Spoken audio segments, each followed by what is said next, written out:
Ça va être une petite introduction au web scraping avec Scrappy dans le fond, Scrappy.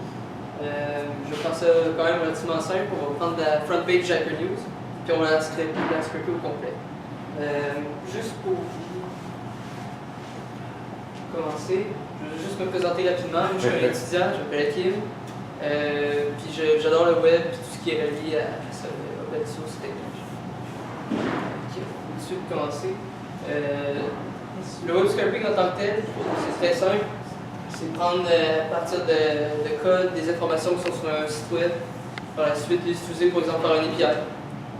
Sinon monter une base de données d'objets qu'on a besoin, par exemple.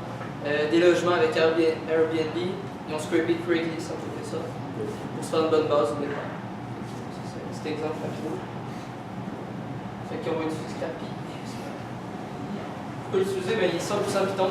Il est en 2.7, il n'est pas en 3, mais ils sont en train de faire un port vers ça. Par la suite, c'est un des plus populaires que j'ai trouvé en fait. Puis ce qui est agréable avec lui, c'est qu'on peut faire plusieurs spiders, par exemple, si on veut prendre plusieurs champs dans des pages, etc.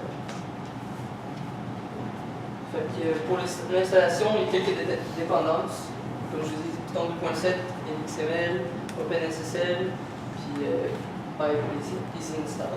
Il y a aussi Beautiful Soup que moi je vais utiliser. Pour ceux qui sont exemple en Windows, c'est un peu plus compliqué l'installation par exemple. Mais s'il y en a qui sont en macOS 10, c'est juste en haut. On va se créer un dossier scrapping. On va se faire un environnement virtuel. On va accéder à notre environnement virtuel, etc. Puis on va l'installer. Comme je disais, pour le Windows, c'est un peu plus compliqué. Il faut tout installer manuellement des packages. Donc, c'est compliqué. Puis pour Ubuntu, c'est vrai qu'ils sont sur Linux. N'utilisez pas le paquet qui est déjà intégré à Ubuntu Python Scrappy parce qu'il y a en fait la version 0.16, si je me souviens bien. Puis on est en 0.22. Donc, c'est très vieux. On va, juste pour montrer en dessous Scrappy comment ça marche. Pour débuter, avant de débuter. On part ici, exemple d'une page web qui est là-bas le nuage. Ici. Par la suite, il va y avoir une espèce de downloader. Moi, je suis quand même un novice en quelque sorte dans tout ce qui est web scraping. C'est vraiment pour le fun que je fais la présentation. Fait que je ne connais pas exactement tout ce qui se passe ici. Sauf que ici, on va jouer avec les spiders tantôt. On va voir les stems. Ici, tout ce que vous voyez, en fait, vous allez le retrouver. Fait que, ça paraît un peu intimidant, sauf que par la suite, vous allez tout comprendre plus facilement. Bon, on va commencer tout de suite. Moi, je pensais le faire en même temps que vous, comme ça, vous allez voir les résultats en temps réel que ça ressemble.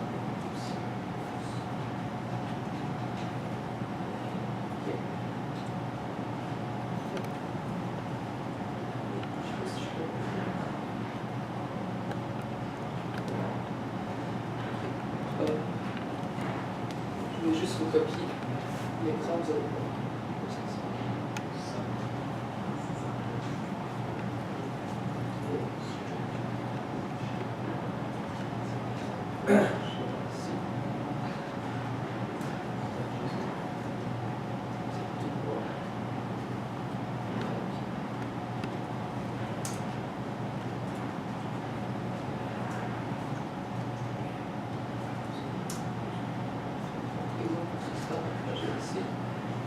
Ouais, excuse-moi. Que ce soit plus gros.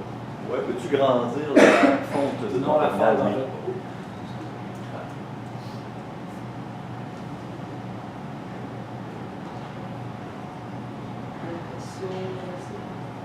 C'est ici, je pense. C'est pas un commande plus. Quand j'ai fait ça. Après ça, tu peux ramener la. Tu n'as pas besoin de 126. Quoi? D'abord, après, tu peux ramener la fenêtre. Ok. Yeah. I like it big.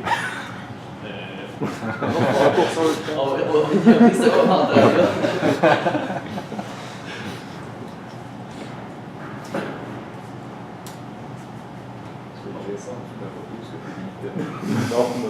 Qu'est-ce que ça fait, ça, exactement, Kim? Ça ici, je choisis ça la prochaine slide. Ça vient de créer tout ça ici dans l'arbre qu'on vient de.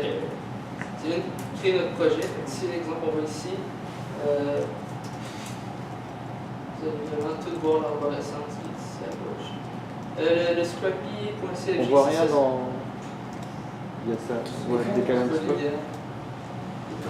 Bon, fait que ici, en fait, le CFG, c'est les configurations. Les settings, puis items, puis ouais, ce qu'il y avait tantôt, items avec plus d'arborescence. Ouais, c'est tout ici, on le retrouve. Tout ce qui est ici, exemple, items, spiders, là. Bon, exemple, on continue. Ce qui est le plus important un peu au départ, c'est vraiment le items.py qui est ici. Ça va définir les champs en fait qu'on veut scraper dans la page en tant que telle. Donc vu que c'est HN ici, on va juste prendre exemple le titre de l'article, puis le lien.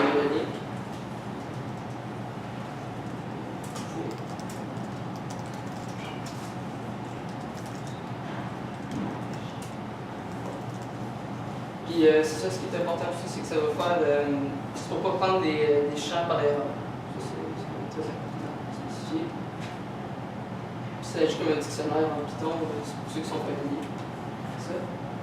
On va rentrer vraiment dans le vif du sujet si on veut. Les araignées et les spiders en tant que tels, c'est ce qui va vraiment être le plus important. Parce que ça va. C'est ce qui va nous permettre en fait de parser la page web. Mais ce qui est important, c'est pas l'intérieur de la page web, ça va être en tant que tel le code. Ici, on va parser, exemple, les TD,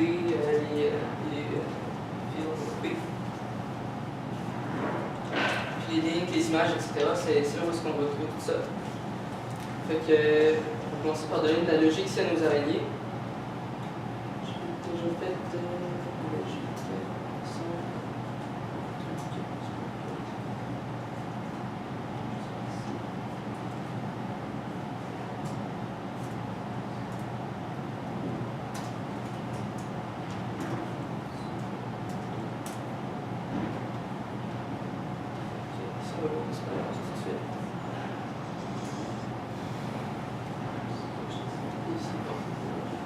Là, ça paraît un peu intimidant au premier coup d'œil, sauf que vous allez voir, ça va être aussi.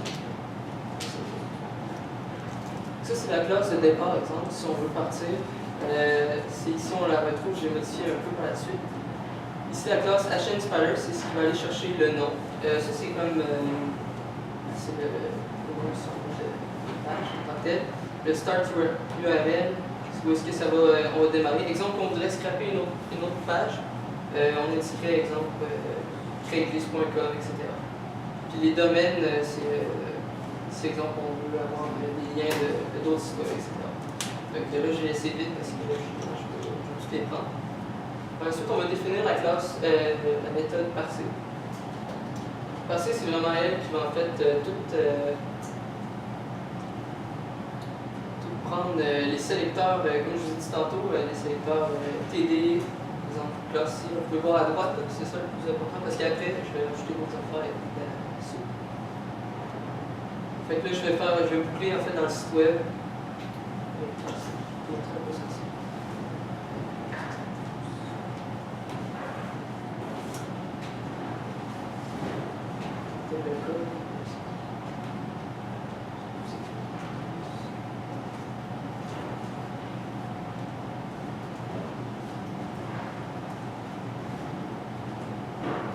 Nous, on va prendre, en fait, c'est ici, vous voyez, TD, classes, etc. Là, c'est le score, mais nous, on se concentre surtout sur, ici, le lien, le nom, puis c'est ça. Donc, par la suite, on va rajouter la soupe en tant que telle. C'est ce qui va nous permettre d'extraire, vous voyez ici dans la balise que j'ai souligné, c'est ce qui va nous permettre d'extraire le lien, exemple, Microsoft.com, etc., avec le nom du nouveau CEO, etc. Ça, c'est ce qui est vraiment plus important. Parce qu'au final, on ne peut pas avoir, exemple, toutes les balises, toute la crap un peu en quelque sorte qui est dans ça. Question rapide, est-ce que c'est typique d'utiliser Beautiful Soup avec Scream? Ben, de ce que j'ai vu, il y avait plusieurs autres parseurs XML qu'on pouvait utiliser. Il y a XPath aussi que certains utilisent. Si je me souviens bien, XPath, le OB, c'est le mot que je reprends. Mais souvent, il est aussi utilisé tout seul. Le Beautiful Soup est utilisé tout seul. Mais dans le cas ici, j'ai décidé de l'utiliser parce que c'est le premier que j'ai vu en quelque sorte. Ok. Merci. Fait que par la suite, ici, après avoir pris toutes les balises de la page, on va les parser, peut-être avec Beautiful Soup. C'est ta ligne 13, c'est ça? Comment? Ta ligne 13, c'est là que Beautiful Soup il passe Exact. l'espace. Ouais. Puis exemple, le item ici, ça va être pour vraiment tout ce qui est les liens, etc. Parce qu'ici, en fait, on va chercher dans toutes les lignes des classes que j'ai eu demandé en fait. Par la suite, je vais assembler, exemple, mon item, ma chaîne en quelque sorte, ici, qui lui va nous sortir par la suite le contenu. Donc, par exemple, montrer ça, tout ça. On peut justement le corps juste avec ça. Tout ça ici, en fait, c'est vraiment le spiral. Par exemple, on fait ça.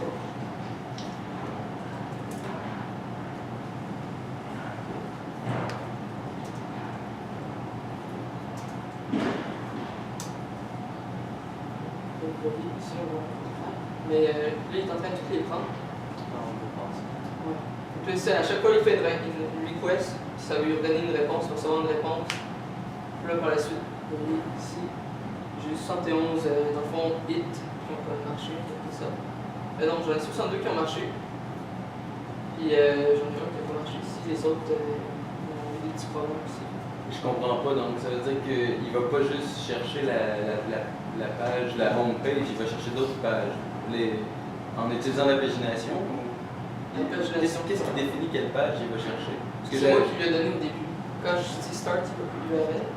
Mais là, on voit qu'il fait 71 hits, il en fait plus qu'un. Donc, il va chercher plus qu'un. Quand tu regardais le Beautiful Soup tantôt, il avait pas inclus des balises A dans les TD avec la classe title. Oh, mais ça, c'est pas un kit qu'on fait sur le serveur, ça, c'est juste le nombre de liens qu'on trouve dans la page HTML qu'on fait peut-être plus tard. Ah, parce qu'il y a un request en Moi, j'ai un request. Le 26, les 26, il refait. À chaque fois, je demande un callback en fait. Et donc, à chaque lien que tu trouves, tu repites le serveur. Pour tous les avoirs, je veux vraiment toutes. Toutes les articles creusent dans ça. Ouais, il creuse dans ça. Ah oui, ok. Donc, ok, si c'est un lien externe, c'est le premier en haut. Si c'est un lien interne, c'est le deuxième lien. Ah oui, je comprends. Ok, bon, ça c'est quand même le fun. Là. On vient de tout les trouver sur avec le terminal, ok, d'accord. Sauf que ce qui nous importe vraiment nous, en tant que tel, si on veut scraper, c'est vraiment avoir les données, puis pouvoir les réutiliser, les mettre dans une DB par la suite. Fait que ce qui est quand même agréable avec Scrappy, c'est que il nous donne, on peut par la suite les envoyer dans un fichier JSON, mais aussi XML ou CSV. Fait que par exemple, si je veux faire ici,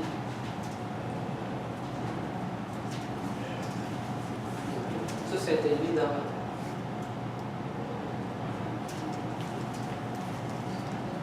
Ici je fais un CSV par exemple, ça c'est intégré dans Scrappy directement. Fait que c'est le moyen le plus rapide pour par exemple un fichier.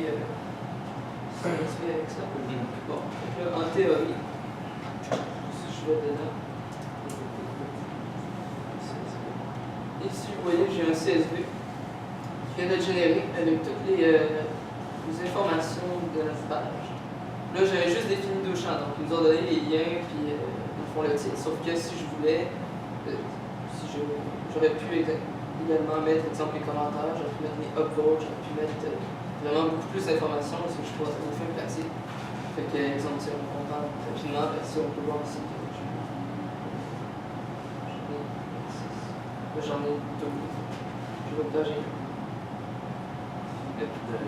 Si tu voulais, exemple, obtenir les votes, les commentaires, il faudrait que tu rajoutes des variables dans HN item. Oui, c'est ça, dans que item. tu utilises le spider aussi pour les sauvegarder, ces affaires-là, j'imagine. Exact. Dans le fond, ce qui est vraiment important, c'est de prendre tout ce que je veux. C'est comme un peu des modèles en Django, en quelque sorte. Mon item, c'est là où je vais définir tout ce que je veux. Fait que je vais prendre autant les commentaires que les liens. Les points ici. j'aurais même pu prendre en fait les utilisateurs qui ont posté ça.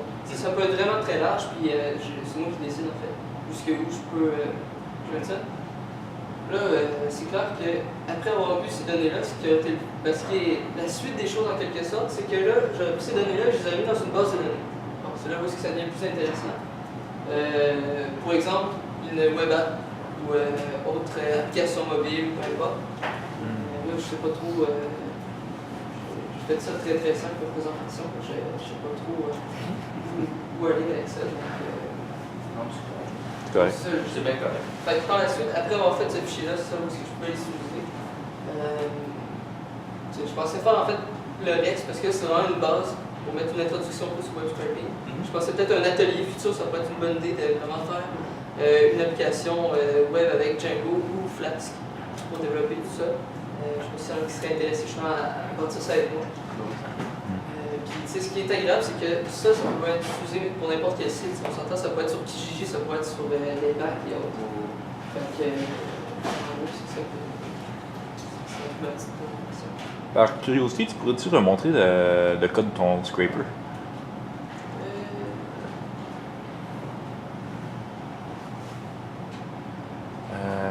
Ok, c'est plus bas que tu. Ça, c'est le spider. Excuse, le spider. Ouais, ça, c'est pas, Ok, ton action item, il est là. Ce qui est important ici, je n'ai pas mentionné, mais Beautiful Soup, il faut quand même l'inclure ici en tant que tel. Okay, parce qu'il sort un peu de nulle part tantôt, j'ai oublié de le mentionner. Complètement oublié. Ça, c'est notre fichier Beautiful Soup au complet, qui lui, en fait, a déjà plein de méthodes déjà codées pour nous. En fait, c'est quand même un gros projet. Tu peux pas juste l'installer dans ton virtual. Non, Tu peux pas juste l'installer avec Aussi, sauf que ce que j'ai trouvé, c'était plus simple de l'utiliser comme ça directement parce qu'il allait y avoir des changements de version rapides, beaucoup de changements de version. Fait que ce qu'on m'a dit, c'était ça. J'ai consulté un peu des amis aussi, puis ils m'ont dit que c'était l'idéal en quelque sorte. Tu parles des versions de Scriptpad ou de Beautiful Soup? Beautiful Soup. Ouais. C'est pour ça que je l'ai mis comme dans un fichier indépendant. C'est le raw. Mais tu peux quand même faire pip install update. Je comprends pas. Aussi. C'est juste à des fins pratiques. Je veux juste pas que ça crache. Ça risque d'être un peu plus dur à maintenir par contre. Mais dans le fond, Pip peut supporter un fichier de requirement sur lequel tu peux marquer par exemple je veux Beautiful Soup est égal version de l'affaire. Fait que si c'est pas la dernière, c'est juste une proposition. Je vais te montrer comment. Je suis encore un peu un Il n'y a pas de problème. Non, mais c'est correct, c'est correct.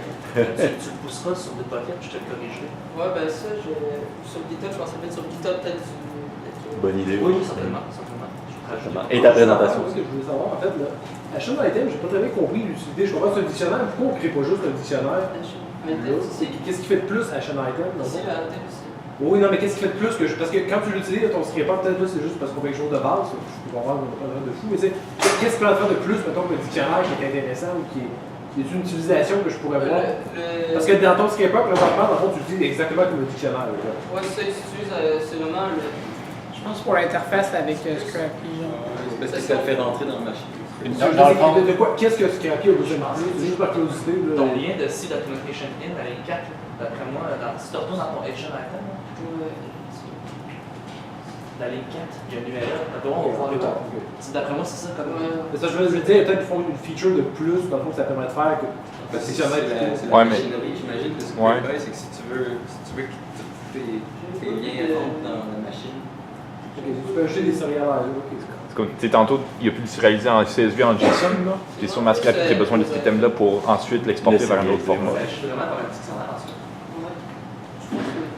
C'est plus l'interrogation théorique. Je me demandais juste pourquoi pas juste un dictionnaire. Puis ils n'ont pas implémenté ça avec juste un dictionnaire. Ouais, mais tu peux sûrement mettre d'autres trucs dans ton modèle, genre des validateurs de champs ou des affaires comme ça. Moi, c'est ce qui m'a toujours intéressé à voir avec Scrapy. C'est qu'est-ce qu'il offre de vraiment puissant, parce que ce que j'ai lu sur Scrapy, c'est que c'est vraiment pour des qui vont faire une énorme harvesting de plein de données partout. Ce qu'on a fait là avec Beautiful Soup, on peut le faire dans quelques lignes. Mais c'est le Scrapy, de ce que moi j'avais lu, en tout cas beaucoup, c'est le fait qu'il y avait plusieurs spirals différents que tu pouvais coder. Pour différents cas, exemple, sur un scope qui est beaucoup plus difficile à scraper, qui est HM, on va dire. Parce que c'est quand même très simple. Ouais, différents cas. Exemple que sur ton site web, il est en ASP.NET, comme on jasait tantôt avec VG, je pense. Tu sais, des fois, la syntaxe peut être très différente pour les cas XYZ. Dans ce cas-là, c'était plus simple d'utiliser Scruppy. Je pense un exemple concret, j'en ai chassé tantôt avec les gars. J'ai fait une ferme de spiders dans le passé. Une de mes premières jobs que j'ai travaillé en Python. Les spiders, au départ, étaient faits dans VB6. Puis j'ai scrappé tout ça, comme tu peux faire. Puis j'ai utilisé Python pour ça. On utilisait Beautiful Soup, puis la librairie de base en Python dans les packages included, qui fait des requêtes HTTP. Bon, il est vraiment mal foutu, mais on était capable quand même de faire des requêtes, puis de parser tout ça, puis de pitcher dans une base de données. Puis l'idée, que Scrapper nous aurait probablement facilité la vie, c'est le moteur qui gère quand tes spiders ils vont poller des sites web. T'sais. Puis nous autres, on pollait des sites web de maison, ça fait que Remax, Royal Lepage, toutes les grosses maisons Kijiji, dans l'Ouest canadien, au Québec, on rentrait dans le tas solide. On avait quelque chose comme 150-200 spiders. Puis il fallait les coordonner, parce que si on tapait tout en même temps sur tous les sites, en fait, on recevait tout le temps des lettres de menaces, de poursuites judiciaires. C'est autre chose. Mais c'était facile de nous identifier parce qu'on partait tous de la même place. On concentrait tous nos efforts à la même place, on tirait des lignes et on ramenait tout là. Fait que c'est clair que le poisson était là. Fait que l'idée avec Scrapper, ce que j'aurais pu faire, c'est faire des genres de clusters de spiders, les disperser un peu partout, les cacher, puis partir les jobs de manière synchronisée entre tous les clusters. Pour diviser le log qui est sur les serveurs, parce que les autres, c'est sûr que leur log devait exploser. C'est justement, les sites en ASP.NET, selon certaines versions de .NET, il y a ce qu'on appelle une variable view, je ne sais plus quoi, dans un champ caché, un input hidden, qui est long. C'est la session complète, en fait, dans une variable hachée en je ne sais pas quoi. Puis, il faut tout le temps que tu la renvoies, cette variable-là, puis elle change à chaque fois, à chaque requête. Fait que c'est le genre de situation que, faut que tu fasses un spider particulier pour des sites en .NET versus des sites en PHP où c'est beaucoup plus facile à rentrer dedans. Ou rentrer dans MLS parce que, il y a un agent immobilier qui nous filait un mot de passe, un user. Fait qu'on rentrait dans... MLS, c'est la grosse base de données de tous les vendeurs de maisons au Canada. On n'avait pas le droit de rentrer là de manière automatisée, mais on l'a fait pareil. Mais bref, c'est le genre d'affaires qu'on s'amuse à faire. Puis, Scrapper, je pense qu'il nous aurait facilité la vie s'il n'existait pas. Puis, en tout cas, il y a juste une chose qui m'intrigue, par exemple, c'est est-ce que tu dois faire manuellement les pauses entre les requêtes pour ne pas faire 71 requêtes justement en une demi-seconde? J'imagine que tu mets un timer dans ton spider et tu lui dis prends 2 secondes de pause. Ça doit être dans le config. Dans le config. J'espère que c'est bien. C'est prévu pour pouvoir t'amuser, tu vois. Pour ce genre de choses. C'est nous autres ce qu'on faisait là. C'était vraiment pas moche. C'est qu'on donnait des millisecondes entre 10 millisecondes, je pense 9000 millisecondes. Puis on pognait un chiffre random là-dedans pour faire une pause, tu sais. Puis il donnait du lousse un peu. C'était assez drôle. Tu sais, au-dessus, mais je pense. C'est ici. En montre. Request per IP. C'est correct en maudit. Que 3 secondes, c'est script. Per domain. Tu vois, il y a des défauts. Mais sérieusement, check screen. Parce que j'ai Concurrent item. Ouais, il y a processing parallèle en plus. Il est quand même très complet. On l'a vraiment survolé en tout cas. Comment le faire sans quelques petites lignes de LXML, Beautiful Soup. Juste en même temps, c'est le fun, ça, surtout Eric, du premier Québec Python, si vous vous souvenez. C'est vraiment lui qui m'a comme donné le coup de faire la présentation parce que moi, personnellement, je suis quand même un novice en Python. Puis pour apprendre à faire le web scraping, je me suis dit, pourquoi pas faire la présentation? Finalement, ça donnait ça. C'est pas nécessairement la plus pro, c'est ma première vraiment à la vie, donc c'est quand même. Ouais, exact, c'est ma part. Je vous remercie beaucoup. Merci.